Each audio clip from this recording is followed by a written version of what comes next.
Iya. Kedengeran jelas nih suara saya? Kedengaran jelas, bagus, bagus. Mantap. Jelas ya? Suara saya gimana? Tadi saya belum sempat cek sound. Bagus gak ya? Coba ya.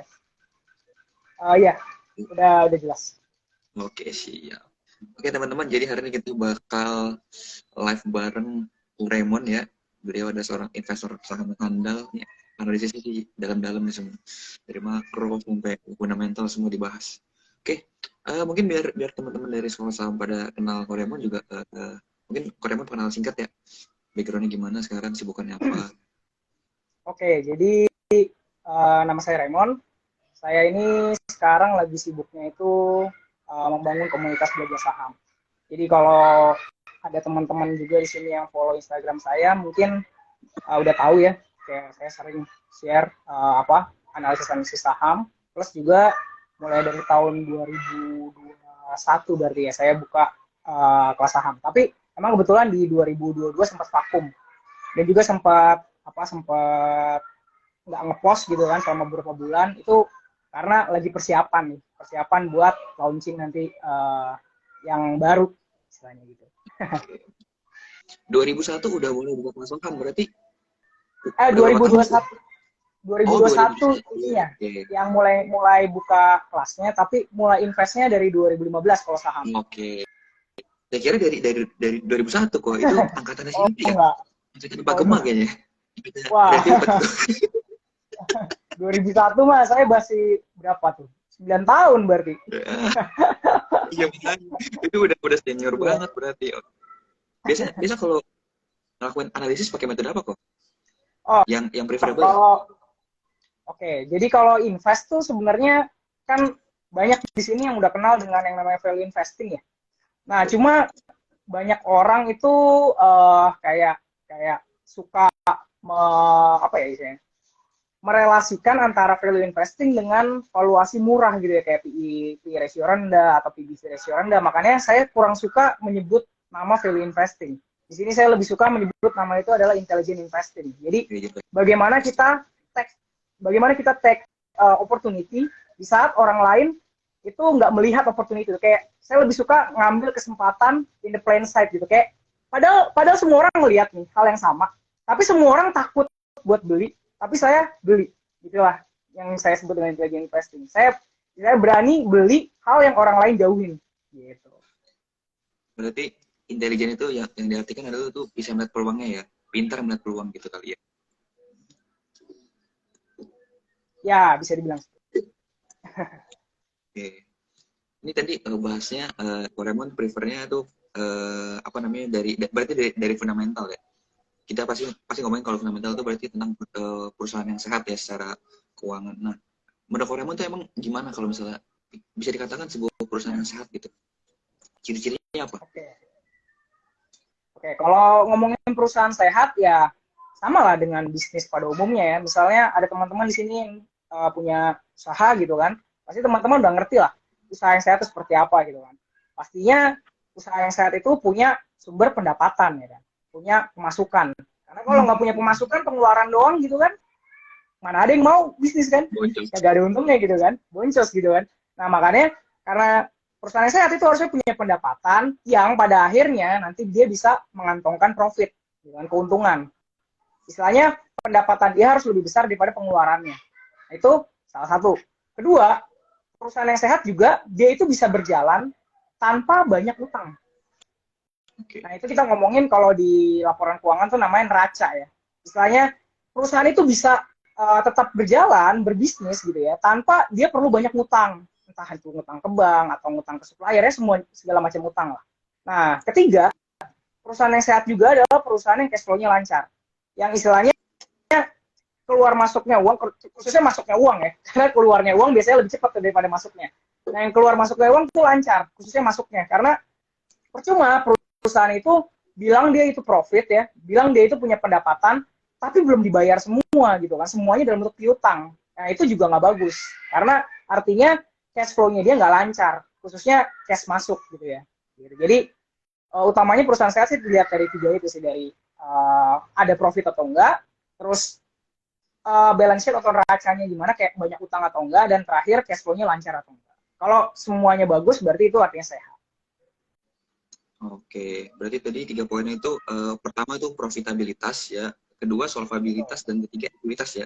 Ini teman-teman boleh catat nih ya, ntar itu di dalam masing-masing aspek itu ntar mereka punya rasio sendiri teman-teman. Nanti teman-teman coba pelajarin. Itu bisa dilihat dari rasio doang, teman-teman bakal ya secara simpel kalau kita ngeliatnya dari rasio. Nggak perlu sampai bedah-bedah perhitungan sebenarnya, karena sekarang laporan udah banyak lah ya. Dari stok kita ada, dari RTF juga kita langsung bisa ngeliat rasionya aja gitu sebenarnya. Dan dari angka itu kita bisa tahu ini sehat apa enggak, bagus apa enggak gitu. Oke, ini mantep nih. Tiga aspek yang paling penting juga sih menurut saya. Tapi Pak Raymond, pernah nggak sih kalau misalnya kayak habis analisis gitu ya, terus ternyata salah gitu.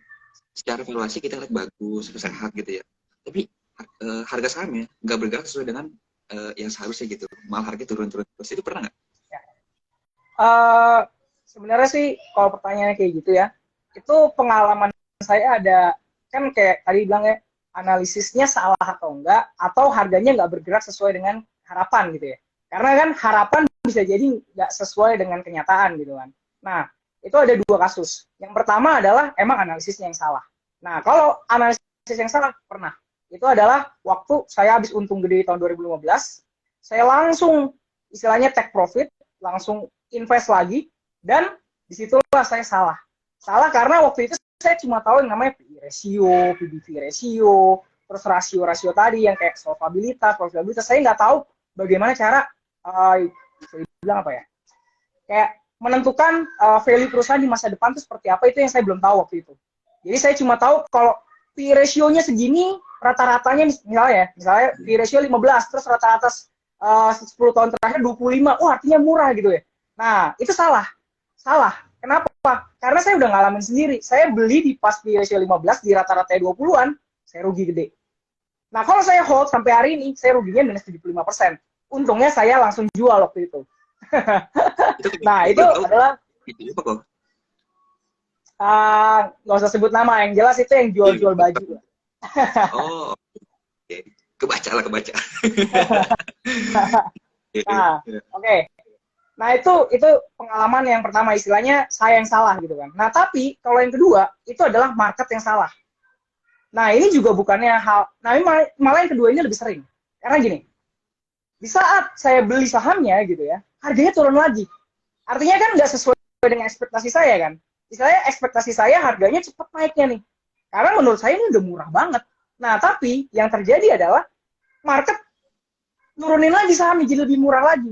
Nah, kalau yang kedua ini, saya pastinya yang pertama ataupun kedua saya lihat lagi kan analisis saya seperti apa gitu kan. Apakah ada yang salah dari analisis saya? Apakah emang saya yang salah gitu kan? Market yang benar.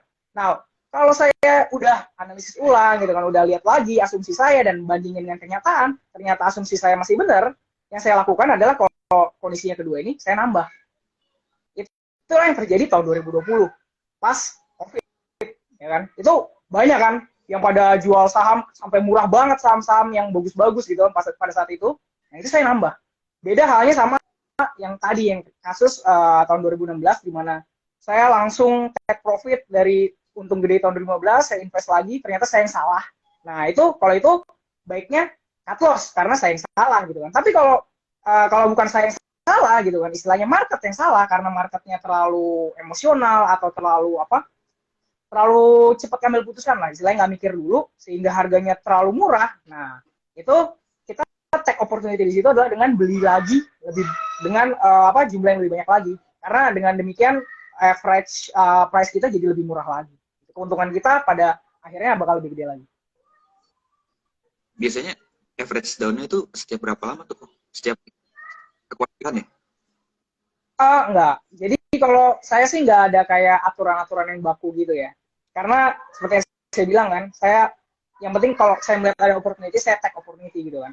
Nah, kalau untuk average down sebenarnya gini, banyak orang punya konsep yang salah tentang average down. Banyak orang berpikir bahwa average down itu adalah untuk mengurangi kerugian. Padahal bukan seperti itu. Jadi average down itu cuma mengurangi rata-rata gitu kan. Nah, tapi pertanyaannya adalah pas kita beli pertama, itu kita udah benar atau salah? Kalau pas beli pertama kita salah, nggak usah average down, cut loss. Ngapain di average down? Istilahnya kayak tadi tuh, yang yang saya cerita tahun 2016, kalau saya average down, gitu kan, saya beli terus sampai minus 75%, minus saya tetap 75% kan. Mau average down sampai berapa kali pun gitu kan. Nah, makanya yang namanya average down itu kita harus pastiin bahwa asumsi kita yang awal tadi itu benar. Cuma marketnya aja yang salah. Sehingga market malah nurunin harga sahamnya lagi. Sehingga kita melihat bahwa, oh kalau kemarin gue bisa untung misalnya 20% per tahun, sekarang karena market udah turun lagi gitu kan istilahnya, harga saham ini turun lagi, gue bisa untung 25% per tahun dari hitungan gue gitu kan, misalnya gitu. Nah, kalau kayak gitu ceritanya, average down nggak apa-apa. Karena untung 20%, sekarang jadi 25%, makin gede gitu kan. Sedangkan kalau average down cuma karena average down gitu ya, kayak kan banyak orang mikir kayak average down adalah untuk mengurangi kerugian. Padahal enggak, kerugian yang kemarin ya udah terjadi gitu kan. Yang kita invest sekarang jangan sampai rugi lagi gitu. Jadi jangan sampai salah konsep average down. Karena kalau average down dilakukan pada saat kita yang salah, istilah analisis kita yang salah, jangan dilakukan average down. Yang kita lakukan adalah kalau analisis kita yang salah, cut loss. Jangan average down.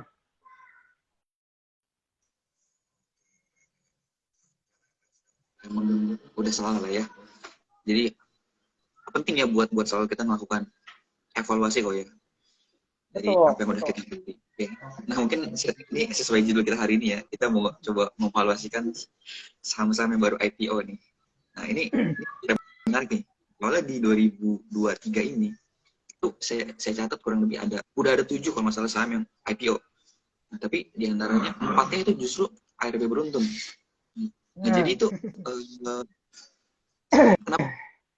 Kira-kira kenapa sih itu saham-saham yang IPO itu sebenarnya padahal tujuan dari IPO itu bagus ya untuk mengembangkan perusahaan, ekspansi bisnis segala macam, menambah modal baru.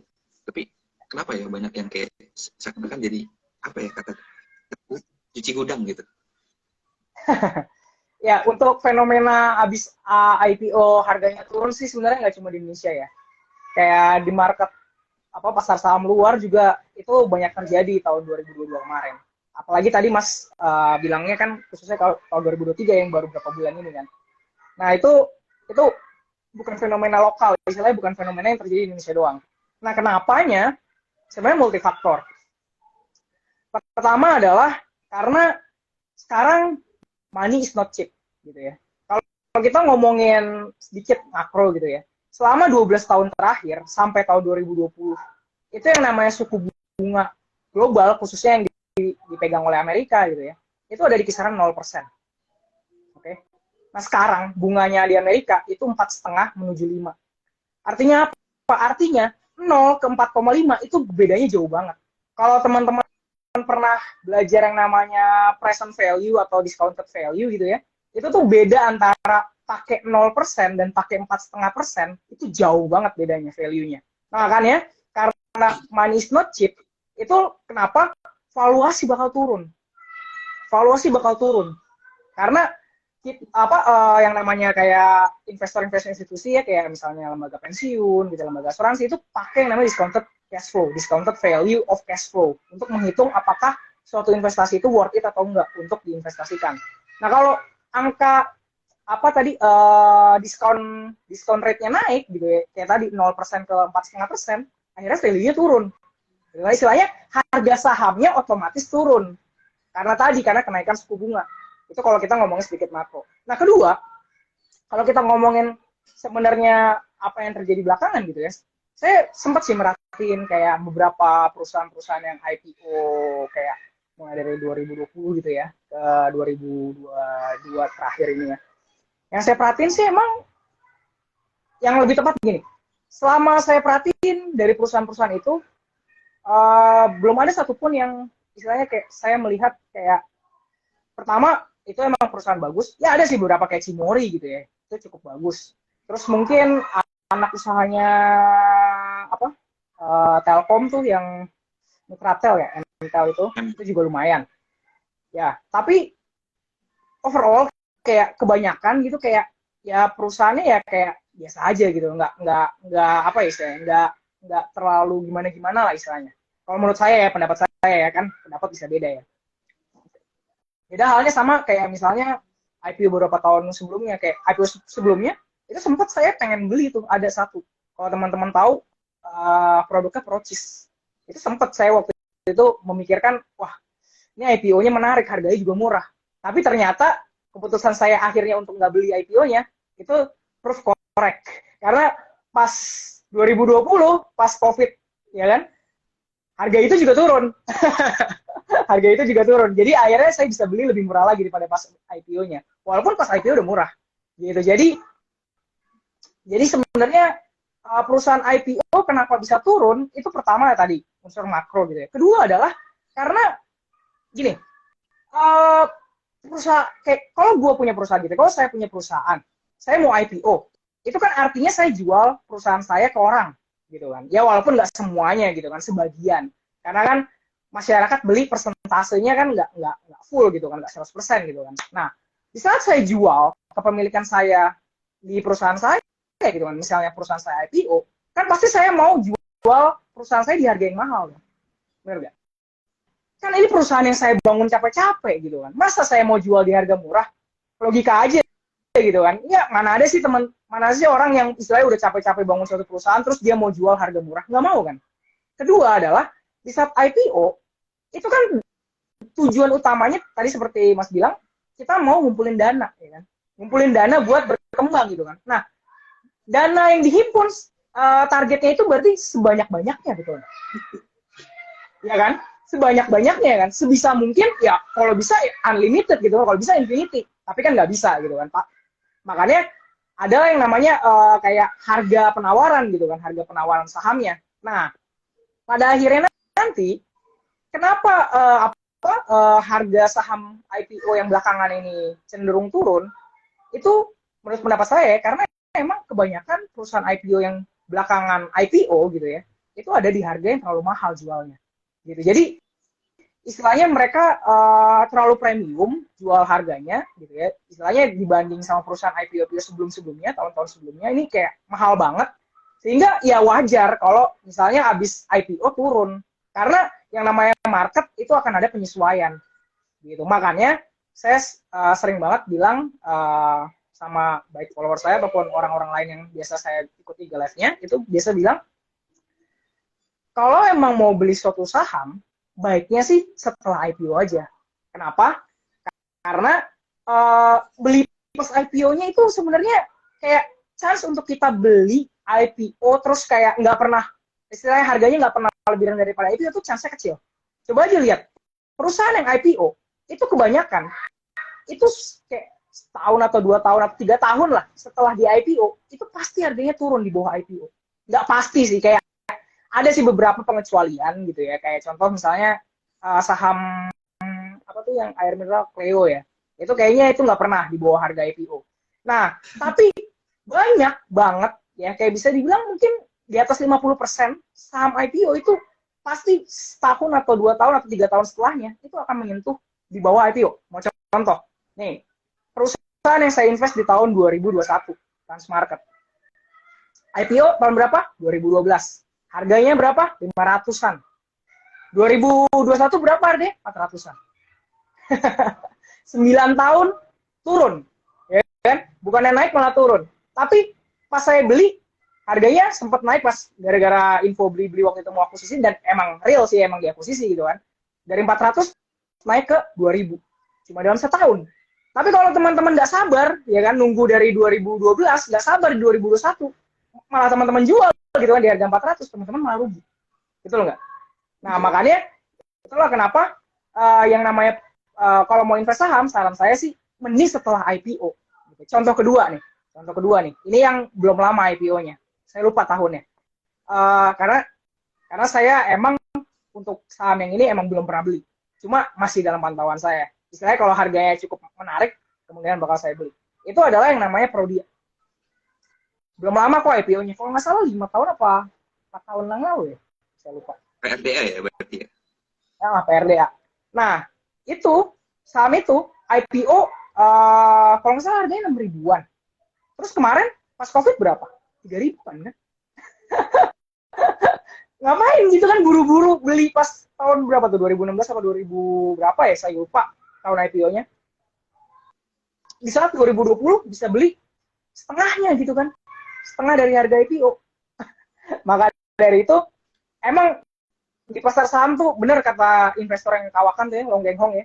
Di pasar saham itu yang paling diuntungkan adalah orang yang sabar. Baik itu sabar menunggu untuk beli atau sabar menunggu untuk jual. Kata kuncinya sama, sabar. Entah itu beli atau jual. Karena kalau nggak sabaran, entah belinya buru-buru gitu kan atau jualnya buru-buru. Nah itu biasanya yang bakal dirugikan di pasar saham. Oke, berarti emang bener ya, chance untuk saham-saham yang baru IPO itu untuk naik itu sebenarnya kecil ya. Risknya berarti lebih besar ya daripada ya, rewardnya. Tapi iya sih, tapi nggak jarang juga kok ya. Kayak misalnya kita ketemu saham-saham yang IPO 2-3 hari pertama tuh arak terus gitu. Kadang-kadang ada yang sampai seminggu juga arak. Itu kita ketemu kayaknya banyak di zaman 2020 ya. Banyak tuh kayak saham-saham IPO arak terus. Tapi sekarang jarang ada. Sekarang tuh kayak antara hari pertama arak, habis itu besok ARB terus, atau emang dari awal ARB terus. Ini ternyata ada beberapa nih. Kayak Nine itu ARB sekarang. Apalagi? BMBL dari awal IPO itu langsung ARB terus. Kayak nggak ada sama sekali sih. Karena kan emang bener-bener ya pengen jual aja gitu, sama nggak pengen lagi gitu si ownernya, seakan-akan ya, cuman saya nggak tahu sih tujuannya apa ya. mereka malah ya kayak udah mau lepas aja gitu ya. Ini terjadi juga nih sama satu saham yang namanya WMU. Kok tahu WMU ya? Ini yang kemarin sempat ramai banget dibicarain. Ya IPO itu kalau nggak salah di 2019 sampai 2020 ya, sekitar 2 atau 3 tahun lalu lah. Nah, kemarin ini di 2022 akhir Desember sampai 2023 Januari, ramai banget tuh si owner sendiri jualin saham-saham terus sampai ARB terus berturut-turut gitu. Nah, ini sampai kemarin tuh hebohnya tuh sampai pada investor nyangkut nyari-nyari ke Instagram pribadinya si owner ini, sampai dia marah-marah itu dia minta balikin gitu segala macam, itu kemarin sempat viral. Nah, itu menurut Koremon gimana tuh?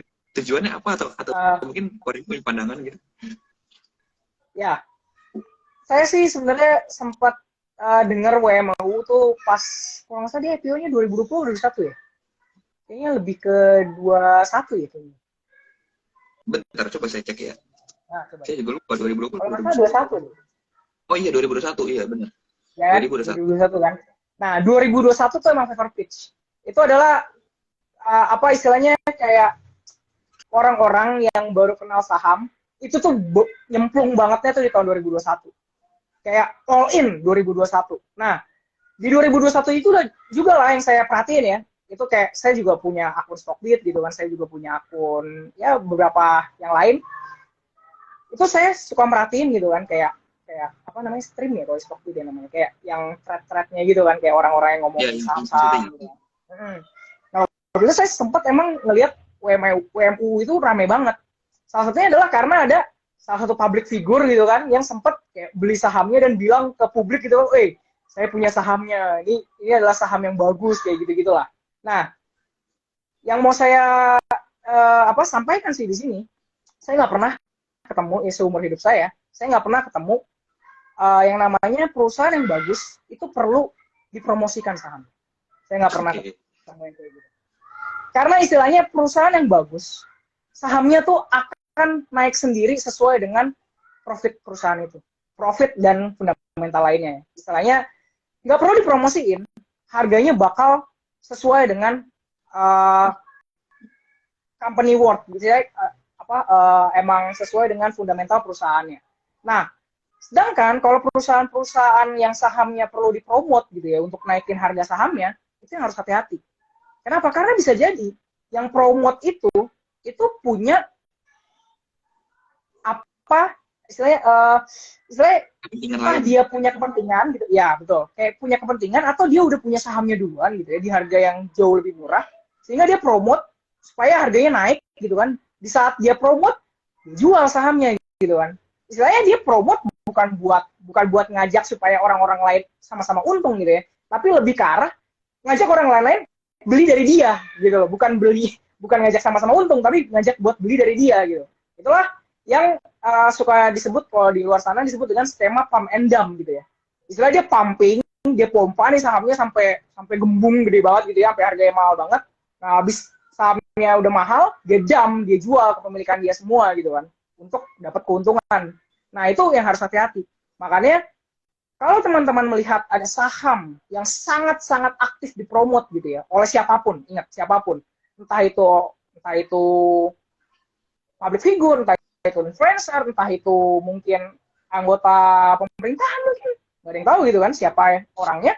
Kalau perlu dipromot untuk membuat harga sahamnya naik, nah teman-teman harusnya hati-hati karena biasanya itu adalah saat dimana dia mau melakukan pamemdam gitu. Oke. Jadi gimana nih sebenarnya cara kita mau ngeliat? Ini kan Korean juga disebut saat IPO tuh apa RDA itu Korean udah pantau ya, tapi emang belum sempat beli gitu. Nah itu gimana tuh kita bisa ngeliat nih saham-saham IPO ini yang sebenarnya datanya bisa minum gitu ya? Itu bagus atau enggak? Gitu. Oke, nah itu tadi Mas udah bilang datanya limited ya, datanya sangat-sangat terbatas kan. Nah, kalau teman-teman tahu, salah satu data yang bisa kita dapat dari saham IPO itu yang disebut dengan prospektus. Itu wajib. Itu istilahnya kalau saham mau listing di bursa, itu wajib submit yang namanya prospektus. Nah, di prospektus tuh banyak isinya. Kayak di situ salah satu yang perlu teman-teman perhatikan adalah contoh kayak risiko dari perusahaan ini. Nah, itu wajib diidentifikasi oleh perusahaan pada saat di IPO. Dan teman-teman harus baca. Istilahnya jangan karena teman-teman merasa gue mau beli IPO gitu kan, IPO pasti untung, jangan. Baca itu wajib banget teman-teman baca tentang risiko dari bisnis yang dimiliki oleh perusahaan itu. Nah, kedua, teman-teman juga bisa lihat di prospektus itu adalah kayak berapa sih harga nih perusahaan, karena orang suka melihat harga saham itu cuma harganya doang, nominalnya doang. Contoh 500 tuh murah, 20.000 tuh mahal gitu ya. Itu yang saya sampai sekarang masih melihat banyak orang yang ketipu sama gitu doang gitu ya. Saya lihat nih gocap gitu kan, atau 60 murah, mana ada saham semurah ini gitu kan, padahal kenyataannya itu belum tentu murah gitu kan, dan 20.000 belum tentu mahal. Apa yang menentukan saham itu murah? Iya, apa yang menentukan saham itu mahal dan murah itu adalah si sahamnya dikalikan juga dengan jumlah sahamnya gitu kan. Karena di saat kita kalikan harga saham dengan jumlah sahamnya, kita dapat yang namanya market capitalization atau kapitalisasi pasar. Nah, itulah yang namanya harga itu perusahaan.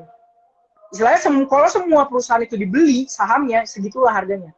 Nah, kalau kita kaliin, barulah kelihatan harganya. Misalnya contoh 300 harganya gitu ya. Tapi dikalinya jumlah sahamnya ada 1 triliun.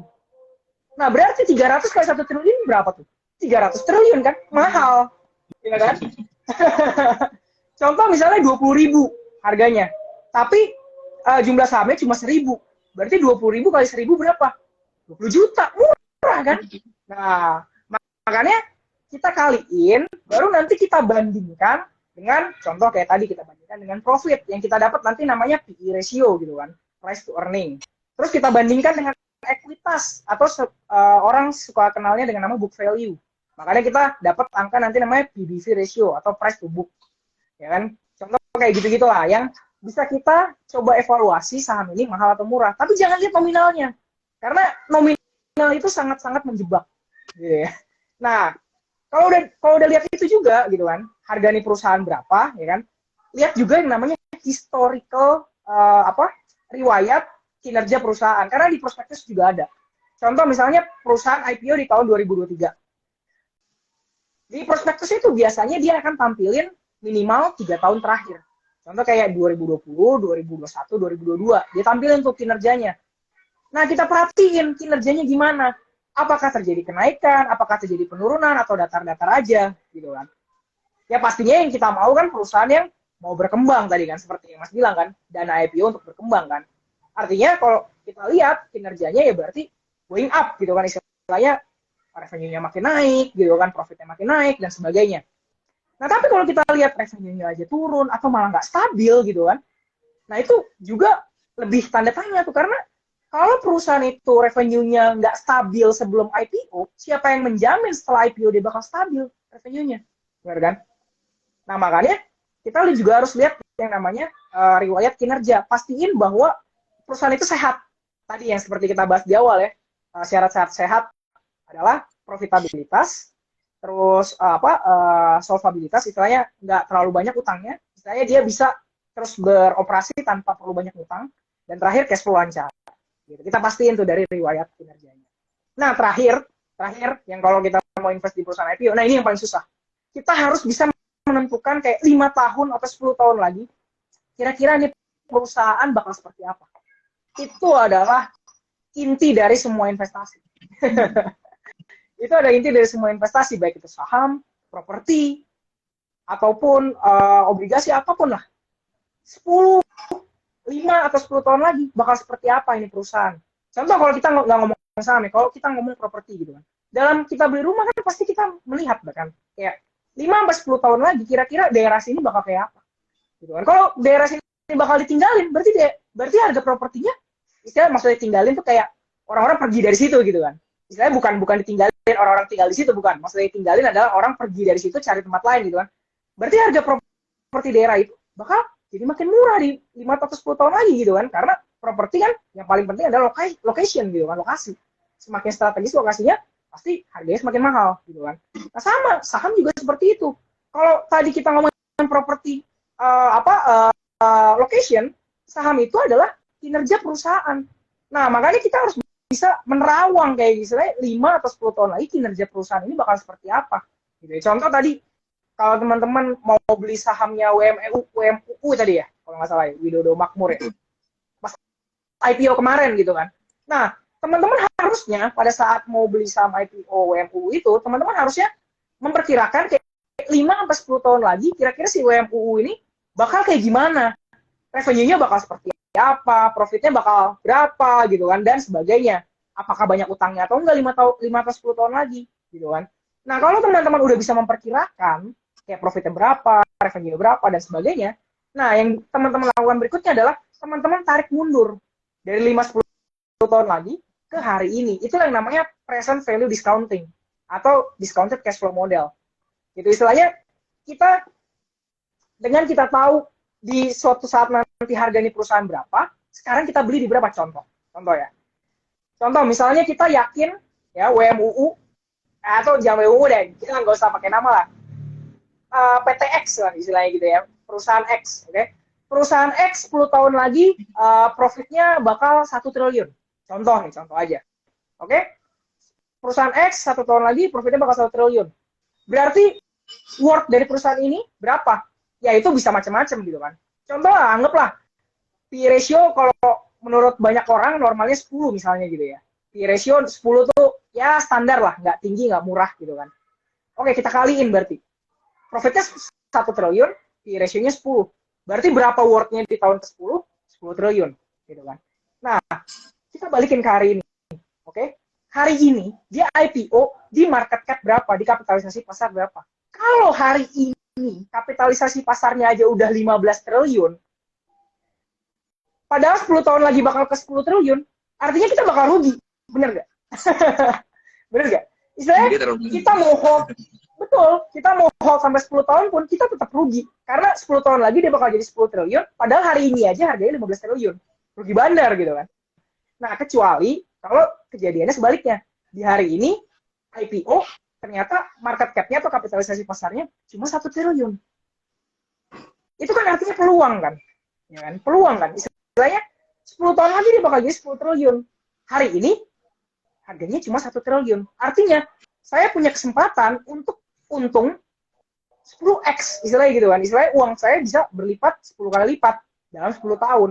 Nah, tinggal pertanyaannya adalah apakah asumsi saya benar kalau 10 tahun lagi profitnya bakal 1 triliun. Nah, itu yang paling susah dijawab. Karena cuma waktu. Betul, cuma waktu yang bisa menentukan. Kita nggak pernah bisa menerawang apa yang benar-benar akan terjadi di 10 tahun ke depan gitu kan. Makanya, kalau teman-teman pernah dengar, ada yang namanya istilah itu margin of error atau margin of safety. Nah, itu adalah cara untuk kita mengurangi potensi kerugian. Contoh, misalnya kita tadi estimasi 10 tahun lagi profitnya 1 triliun. Tapi kayaknya bisa jadi asumsi saya terlalu optimis gitu kan. Kalau pakai asumsi yang lebih pesimis gitu kan, istilahnya nggak terlalu optimis, kira-kira profitnya bakal berapa? Contoh misalnya saya estimasi profitnya bakal 500 miliar, setengahnya. Gitu kan. Oke, kalau 500 miliar, kali tadi PE ratio 10, berarti jadi 5 triliun. Benar kan? 10 tahun lagi. Nah, 5 triliun 10 tahun lagi, atau tadi kalau asumsinya optimis 10 triliun. Berarti range-nya, ya, istilahnya peluang saya itu adalah 10 tahun lagi perusahaan ini jadi 10 triliun atau jadi 5 triliun. Ya kan, pertanyaannya tinggal 10 atau 5. Karena 5 itu udah paling pesimis, 10 itu optimis gitu kan. Berarti yang kemungkinan terjadi diantaranya gitu kan, antara 10 dan 5. Nah, tinggal lihat IPO-nya sekarang di harga berapa. Kalau IPO-nya sekarang di harga di bawah 5 triliun, gitu kan, misalnya 2 triliun, berarti saya masih punya margin of safety. Saya punya margin of error. Istilahnya, saya hold sampai 10 tahun pun, dari 2 triliun jadi 5 minimal. Gitu kan. Jadi dari 2 triliun jadi 5 triliun minimal. Tapi, kalau hari ini harganya udah 5 triliun, ya, di situ saya nggak punya margin of error. Istilahnya, saya cuma bisa untung kalau perusahaan ini jadi 10 triliun. Benar nggak? Kalau perusahaan ini tetap 5 triliun, saya nggak untung. Apalagi kalau di bawah itu, saya bakal rugi.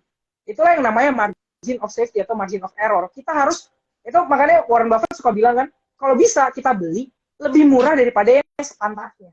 Gitu. Oke, wah ini panjang banget ya tipsnya ini. Semoga teman-teman ngerti semua. Ya, semoga ya. Mantap. Sorry ini agak teknis nih. Intinya ya, itu ya kita mungkin gini ya, cara simpelnya Koremon. Gimana cara ngeliat perusahaan itu ke depannya bagus? Secara untuk pemula banget nih. Buat pemula banget sih, gini ya, karena gini, perusahaan itu bisa jadi ke depannya bagus, tapi nggak menguntungkan untuk investornya. Ini adalah quotes yang saya pegang banget dari investor terkenal namanya Howard Marks. Dia bilang gini, perusahaan yang bagus bisa jadi menjadi investasi yang buruk. Sebaliknya, perusahaan yang buruk bisa jadi investasi yang bagus. Apa yang menjadikan perusahaan yang bagus bisa menjadi investasi yang buruk? Kalau orang-orang membayar perusahaan bagus itu di harga yang perfect, di harga yang sempurna. Saking mahalnya, sehingga nggak boleh ada kesalahan sedikit pun. Itu adalah perusahaan bagus bisa merugikan untuk investornya. Kalau harganya terlalu mahal banget. Contoh, kalau pendapat saya, itu adalah waktu saham Bank Jago di harga 20.000. Itu menurut saya ya. Untuk yang berharap Bank Jago bakal balik ke 20.000, menurut saya sih, at least 5 tahun lagi nggak bakal sih kembali ke 20.000. Menurut saya ya. Belinya ke berapa nih? Tergantung sih. Jago saya rada miris kok. Karena mungkin ada dari penonton kita yang juga memang lagi nyangkut ya. Oh gitu. Luar biasa sekarang di 3.000 ya. 3.000 iya. apa 3.000? Keterlaluan. By the way itu kan waktu itu Bang Jago sempat red issue di harga berapa ya? 5.000 atau 6.000 atau 7.000 ya? Saya lupa tuh. Saya juga lupa. Kalau nggak salah sekitar segitu ya, range 5 sampai 7.000 ya. Nah, waktu itu sempat ada yang nanya kan ke saya gitu kan lewat DM. Menurut Mas Raymond, harga segini mahal nggak buat Bang Jago? Saya bilang, Mas, red issue-nya harga 5.000 aja itu menurut saya udah kemahalan, Mas. Tapi yang terjadi setelah red issue itu, harganya naik lagi ke 18.000 ya, kalau nggak salah ya, topnya ya, kayak puncaknya ya, sekitar. Benar kan? Dia sempat naik, red issue itu di tanggal berapa sih lupa ya? Dia itu sempat naik lagi ke 20.000, sempat naik lagi. 20.000 ya? High-nya itu di 20.000 bener. Bahkan 20.000 ya? Kan? Baru diganting. Betul. Nah, waktu saya bilang itu gitu kan, seakan-akan saya kayak yang salah gitu kan, kayak, wah, kalau saya ngikutin kata Mas Raymond gitu kan, saya nggak bakal untung nih dari 7.000 ke 20.000 gitu kan. Ya, silahkan gitu kan. Makanya saya juga bilang ke dia, tapi ingat Mas, yang namanya investasi spekulatif kayak gini, bubble istilahnya, kalau istilahnya itu bubble ya, istilahnya kayak harga saham yang mahal banget, itu istilah kerennya itu bubble. Itu adalah masalah emosi. Jadi banyak orang yang pada akhirnya terjebak di bubble itu karena dia merasa kayak ketinggalan kereta.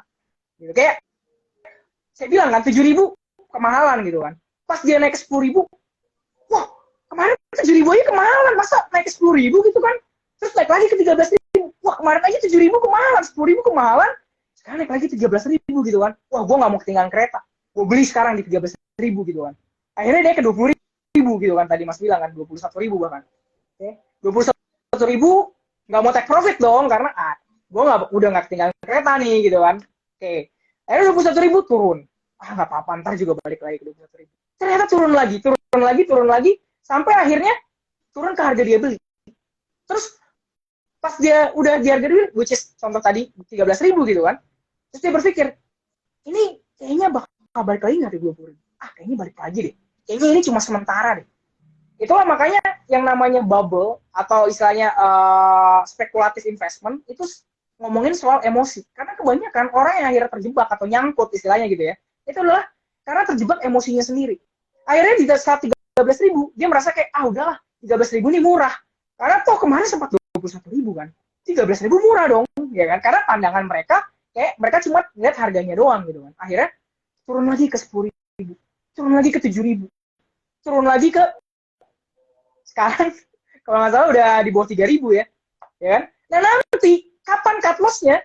Kemungkinan besar adalah ketika menyentuh, kalau pandangan saya itu bakal bisa ke di bawah 2.000.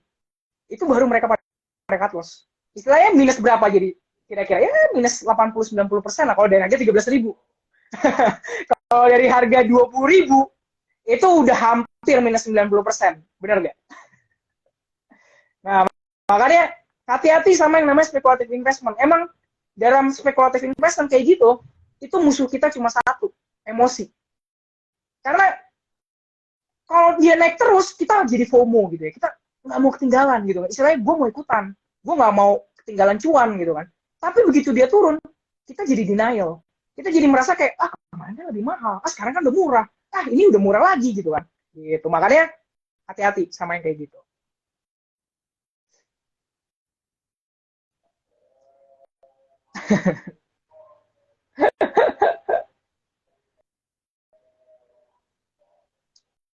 Mas, sorry, kayaknya suaranya agak nggak kedengeran atau ke-mute ya?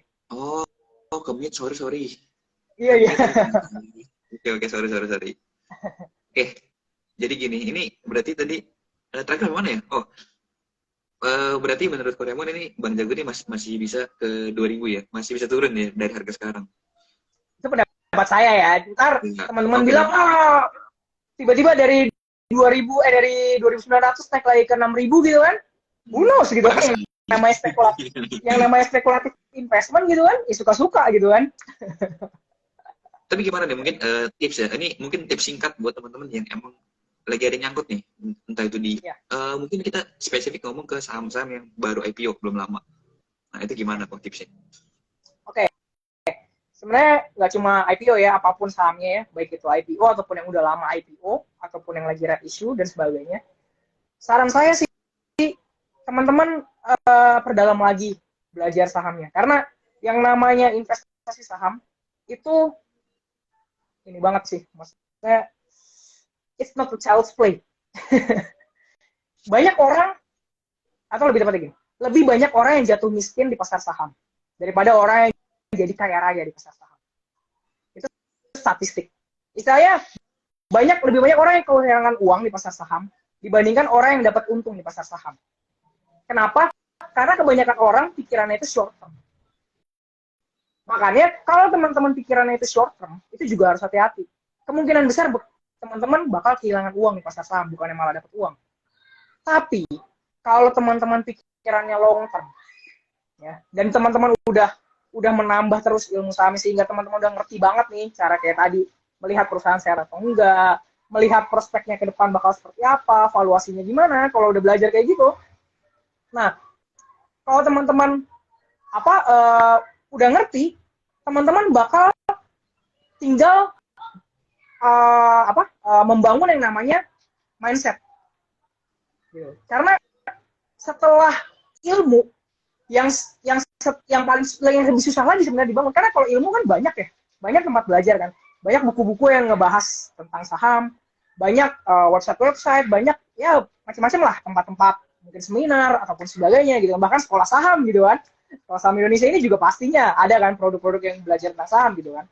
Nah, tapi yang nggak bisa diajarin, ya istilahnya yang nggak bisa diajarin baik itu dari baca buku ataupun dari orang, dari belajar dari orang, itu adalah yang namanya psikologi, mindset. Itu nggak bisa diajarin. Itu harus dari diri sendiri. Karena kalau mindset kita udah salah dari awal, contoh kayak tadi saya bilang, short term gitu ya. Kita berpikir kayak, gue mau invest saham cuan cepet-cepetnya gitu kan, sehari 2 hari cuan gitu kan. Ya oke, okay. Tapi itu namanya bukan investing, itu trading gitu kan. Ya itu udah beda bidang. Itu bukan bidang saya istilahnya gitu. Saya nggak pernah yang namanya trading harian gitu. Saya nggak pernah yang namanya kayak beli hari ini jual besok gitu, nggak pernah. Itu silahkan tanya sama yang tahu. Cuma kalau teman-teman nanyain saya, which is investing, teman-teman bangun mindset long term. Ya. Berapa lama? Banyak orang yang berpikir kayak setahun aja udah lama gitu ya. Tapi kalau menurut pendapat saya, long term dalam investasi saham itu adalah minimal 5 tahun. Minimal. Kenapa? Karena dalam 5 tahun biasanya IHSG akan mengalami koreksi. Percaya atau enggak, itu yang terjadi. Tahun 2009 koreksi. Bukan koreksi lagi, bahkan minus 60%. Itu bear market ya kan. Tahun 2015 2009. Ya. 40 ya? 40% ya? Apa 60% tuh? Oh, 2008, 60, minus 60%, 2009. Minus 60%. Iya. Tahun 2009, tahun 2015, itu pas harga minyak, harga batu bara anjlok. Tahun 2020. 2020. Benar nggak? Hampir setiap 5 tahun sekali. Benar kan? Nah, makanya kalau teman-teman nggak punya time frame minimal 5 tahun, saya takutnya gitu ya, yang saya takutin, pas teman-teman butuh uangnya di tahun kelima, ternyata terjadi market crash atau bear market gitu ya. Kayak contoh tahun 2009 atau tahun 2020 atau tahun 2015 terjadi. Nah, teman-teman padahal misalnya udah mindsetnya udah benar gitu kan, ilmunya udah benar, tapi time frame-nya salah. Time frame-nya salah. Teman-teman investasiin uang yang dibutuhin dalam waktu 3 tahun ke depan. Nah, itu yang saya khawatir. Padahal teman-teman udah benar nih, kayak pilih perusahaan udah benar, mindsetnya udah benar long term, tapi time frame-nya salah. Teman-teman pakai uang yang entah dibutuhin tahun depan atau dibutuhin 2 tahun lagi atau 3 tahun lagi gitu kan. Padahal saya bilang minimal jangan, atau lebih lagi, investasikanlah uang, kalau mau investasi saham ya, investasikan uang yang minimal nggak dipakai dalam waktu 5 tahun. Kalau bisa malah selama 5 tahun itu ditambah terus. Istilahnya nggak pernah diambil, tapi ditambah terus selama 5 tahun. Nah, kalau bisa kayak gitu, pasar saham adalah tempat yang bagus buat teman-teman. Pasar saham, temennya itu cuma 2. 1, waktu. Kedua adalah ilmu. Nah, kalau teman-teman nggak punya waktu, jangan invest saham. Kalau teman-teman nggak punya ilmu, jangan invest saham. Itu sekian dari saya. Ya, mungkin ketika saya dikit modal kali ya. Betul. Tapi kan kalau modal kan asalkan kita masih kerja aktif gitu kan ya, modal kan nambah terus ya. Gitu. Ya selama bertambah, kalau misalnya ngarepin 100.000 jadi 100 juta ya berat sampai kapan pun juga. Ini sampai baru bisa kali. Itu juga susah. Oke, gitu. Kalau 100.000 jadi 100 juta keburu inflasinya 100 juta harga 100.000, Mas. Nggak berhenti lagi ya. Iya, saya duit 100 juta mungkin 100 tahun lagi itu mungkin sama kayak 100.000 hari ini mungkin. Oke, kalau gitu. Thank you Koremon buat sharingnya malam ini. Ini banyak banget yang bisa dipelajarin. Yang bawah namanya siapa nih? Ada yang nanya nih. Yang bawah namanya Raymond. Ya. Nama IG-nya apa kok? Boleh disebutin supaya mungkin teman-teman bisa follow nih.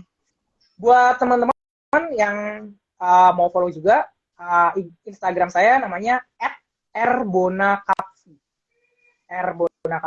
Nah, kebetulan emang dari beberapa bulan, kalau nggak salah 4 atau 5 bulan terakhir, emang saya sempat vakum di Instagram karena lagi ngebangun website saya gitu kan, buat belajar juga tadi. which is mungkin agak-agak mirip juga sama sekolah saham Indonesia gitu kan, ada buat belajar-belajar saham. Nah makanya mungkin doain aja, mungkin di bulan Februari udah mulai bisa aktif lagi, bisa sharing-sharing lagi. Oke. Kalau gitu thank you Ko Raymond. Mungkin acara malam ini dengan berhati saya harus tutup ya. Thank you juga teman-teman semua yang udah nonton sampai akhir, yang udah banyak komen, banyak nanya, dan banyak juga dengerin ya. Thank you semua. Mungkin see you kok di next kesempatan. Sehat selalu kok. See you, thank you ya atas undangannya. Iya kok, sama-sama.